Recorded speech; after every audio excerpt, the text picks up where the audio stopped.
Your Excellencies, Registrars General, Statistician Generals, and Directors of Health Statistics, friends and colleagues, ladies and gentlemen. Today we commemorate the third Africa Civil Registration and Vital Statistics Day. 2020 is a year like no other in modern history.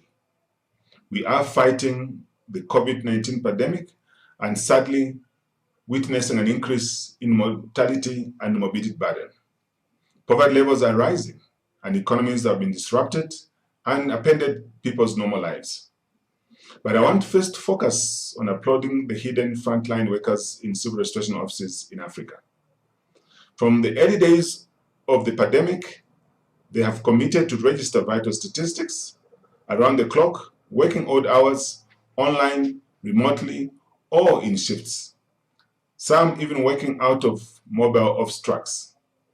Over the last 5 years, registration of events has improved and now stands at 52% birth registration and about 40% death registration. However, this is lower than the global average, and therefore we need to double our efforts to meet the SDG goal 16.9, given that even the African civil registration overall performance score is 54% based on international benchmark. As civil registrars innovate and struggle to do their jobs the best way they can, the challenge of not being able to work normally has resulted in glaring gaps in the registration of vital events in some countries. An assessment carried out by the Economic Commission for Africa in April 2020 showed that 75% of civil registration offices were affected, with services being discontinued as the offices were closed, while some operated with reduced services for the limited office hours or limited staff. It was also noted that due to travel restrictions and stay-home orders, civil registration has been affected as neither registration staff nor their clients are able to travel to the registration offices for the necessary face-to-face encounter with the civil registrar. We are seeing the daily complexities experienced at all levels. Medical personnel are overwhelmed in some cases, and in such circumstances, they are not always able to focus on meeting the requirements of CRVS. We are also learned of women too afraid to go to the hospital to give birth for fear of catching the coronavirus. Yet, it is during a pandemic that civil registration plays a central role in accounting for deaths from all causes and to make mortality data rapidly available to the public, to decision makers in real time.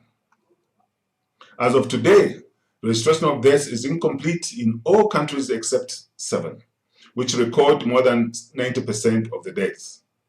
Thus, for monitoring the epidemic, countries have been relying on hospital reporting of deaths among patients identified as positive for COVID. However, these are often incomplete because they do not include those who are dying outside hospitals, such as at home or in a social care institution. Reliance on hospital figures alone leads to an underestimation of the scale of the pandemic. The COVID pandemic has exposed the vulnerability of the systems. There have been heightened expectations of the National Statistics Office to provide data needed to manage the crisis, including its socio-economic effects.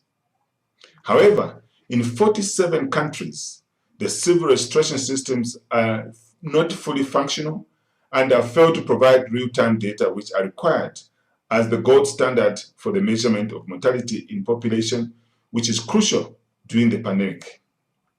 About 50% of the countries in Africa have fully or partially computerized registration systems, and only 12 have fully digitized systems. Only 28 of the African countries are able to capture death records electronically. To conclude, let me emphasize that now more than ever, people have need to legal documents as evidence of identity, civil status, and family relations. Now more than ever, governments need reliable and complete data, particularly on mortality and causes of death. To this end, I would like to make 4 recommendations which are key to transforming the way civil registration systems do their business. First, civil registrations and vital statistics are generated must be strengthened as core components of the response to COVID-19. Civil restorations must be recognized as an essential service provision, even during prolonged lockdown, because of their intrinsic value for upholding human rights, administrative uses, and production of vital events. Second, we need to harness the potential of technology, which is now widely available. The potential of mobile phones in increasing in the operational efficiency of civil restoration systems in Africa is immense and can be a game changer. Digital technology with the extensive use of mobile devices in Africa has incomparable opportunity for driving Africa's program on accelerated improvement on civil restoration and vital statistics, and limited national legal identity for all on the continent. Third, digitalization of the processes from notification to certification will convert civil restoration from slow, passive, and reactive systems that depend on in-person attendance to systems that are resilient, proactive, and agile. Automated services reduce the face-to-face interaction required in the whole process of acquiring vital statistics certificates. Fourth, we need to build interoperable systems that are based on life cycle approach, which counts for people as they enter through birth and progress through various stages until they exit through death. Technology provides the platform for interoperability and real-time data sharing for efficient governance and e-commerce. I would like to conclude by assuring you that the team of experts at ECA is at your disposal as you build back the CRVS systems in your countries.